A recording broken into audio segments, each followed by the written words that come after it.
5월 24일 월요일 하나님께서 주시는 말씀은 출애굽기 21장 12절부터 27절까지입니다. 봉독을 합니다. 사람을 쳐 죽인 자는 반드시 죽일 것이나 만일 사람이 고의적으로 한 것이 아니라 나 하나님이 사람을 그의 손에 넘긴 것이면 내가 그를 위하여 한 곳을 정하리니 그 사람이 그리로 도망할 것이며 사람이 그의 이웃을 고의로 죽였으면 너는 그를 내 제단에서라도 잡아 내려 죽일지니라.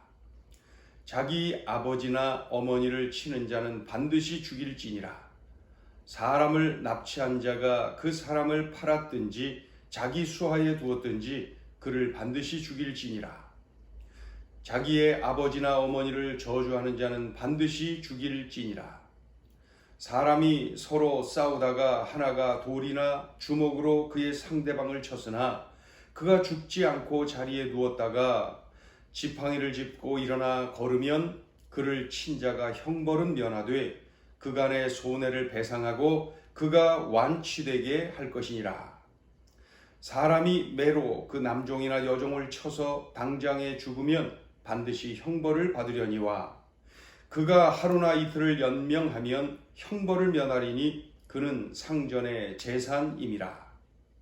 사람이 서로 싸우다가 임신한 여인을 쳐서 낙태하게 하였으나 다른 해가 없으면 그 남편의 청구대로 반드시 벌금을 내되 재판장의 판결을 따라 낼 것이니라. 그러나 다른 해가 있으면 값되 생명은 생명으로 눈은 눈으로 이는 이로 손은 손으로 발은 발로 된 것은 된 것으로 상하게 한 것은 상함으로 때린 것은 때림으로 갚을지니라.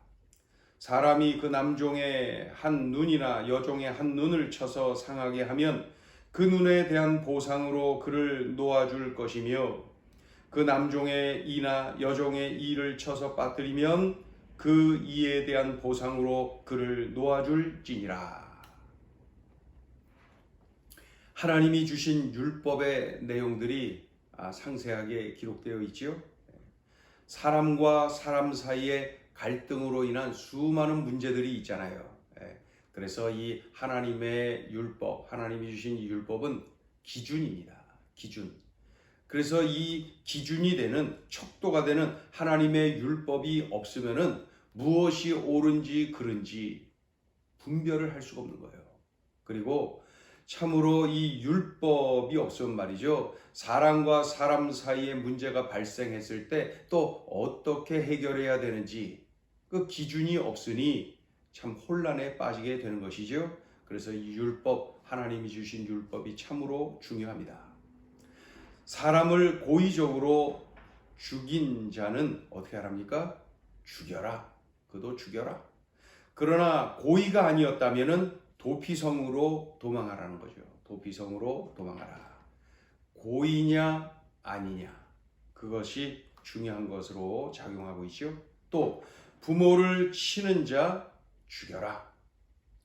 부모를 저주하는 자도 죽여라. 그렇게 말씀하죠. 그리고 사람을 납치한 자도 죽여라. 굉장히 엄합니다. 또 사람이 서로 싸우다가 돌이나 주먹으로 쳤으면은 그 사람이 맞았음에도 불구하고 죽지 않고 걸어다니면은 손해를 배상하라. 완치될 때까지 책임져라. 이렇게 강조하고 있습니다. 또 주인의 재산인 이 종들을 주인이 때렸을 때, 주인이 자신의 재산이잖아요. 종은 자신의 재산임에도 불구하고 주인이 그 종을 때렸어. 그런데 때렸는데 그 자리에서 죽었어요. 그러면 이 주인에게 형벌을 내려야 된다. 그런데 때렸는데 그 자리에서 죽지 않고 하루 이틀 이렇게 연명을 했다. 그러면은 주인은 형벌은 면하지만은 그 주인의 재산이니까 말이죠. 그러나 이 죽으면은 형벌을 바로 그 형벌을 받게 된다. 서로 싸우다가 임신한 여인을 쳐서 낙태를 했어요. 임신한 여인을 쳐서 낙태를 해서 서로 싸우다가, 그런데 낙태는 했지만 다른 해가 없다면은 그 남편이 요구한 대로 벌금을 내도록 해라. 벌금은 이제 재판장이 정해주는 대로 하라는 거죠. 또 다른 해가 있으면은 그 행위대로 똑같이 갚아주라. 생명에는 생명으로, 눈은 눈으로, 이는 이로, 이게 상한 만큼 그대로 갚아주라. 굉장히 엄한 그런 내용이죠. 또 주인이 종의 눈을 치거나 주인이 종의 이를 쳐서 이가 뽑히거나 몸이 상하면은 그 보상으로 어떻게 하랍니까? 그 종을 놓아주라는 거예요. 풀어주라는 거예요. 자유를 주라는 거예요. 네. 종의 눈을 상하겠다, 이를 상하겠다. 그러면은 그 대가로 종을 풀어줘라. 이렇게 말씀하고 있습니다. 이게 이제 굉장히 구체적인데 그 율법이 이러한 기준을 이렇게 주셨습니다. 자, 오늘 주시는 메시지입니다. 첫째, 생명은 소중하다. 이 율법의 기본 정신을 우리가 알아야 됩니다. 이 율법의 기본 정신, 생명은 소중하다. 보니까 하나님이 주신 생명은 소중한데 나의 생명이 소중하고 나의 아버지, 나의 어머니의 생명이 소중하고 또 나의 주인의 생명이 소중하고 마찬가지로 나의 종들의 생명까지도 소중하다. 아무리 나의 재산에 나의 소유고 나의 재산에 해당되는 그러한 그 종이라 할지라도 소중하다. 그들의 생명은 소중하다. 왜 그래요? 하나님이 주신 것이기 때문에. 하나님이 주신 생명이. 그러니 이 정신을 망각하면은 생명을 주신 하나님의 뜻을 역행하는 것입니다. 명심해야 되겠죠? 생명은 소중하다. 한 생명이 천하보다 소중하다. 이것은 우리 삶의 가장 중요한 판단 기준이어야 됩니다. 생명은 소중하다. 오늘 주신 이 말씀을 명심해, 이 율법 속에 담겨 있는 그 기본 정신을 우리가 딱 붙잡아야 됩니다. 생명은 소중하다. 자, 둘째 주시는 메시지입니다. 하나님의 통치 기준은 사랑과 공의이다. 종이라 해도 그의 생명은 소중합니다. 왜 그래요? 하나님이 주신 생명이기 때문에 그래요. 그러니 종에게 해를 끼치면 그 사람의 주인이라 하더라도 형벌을 받아야 된다.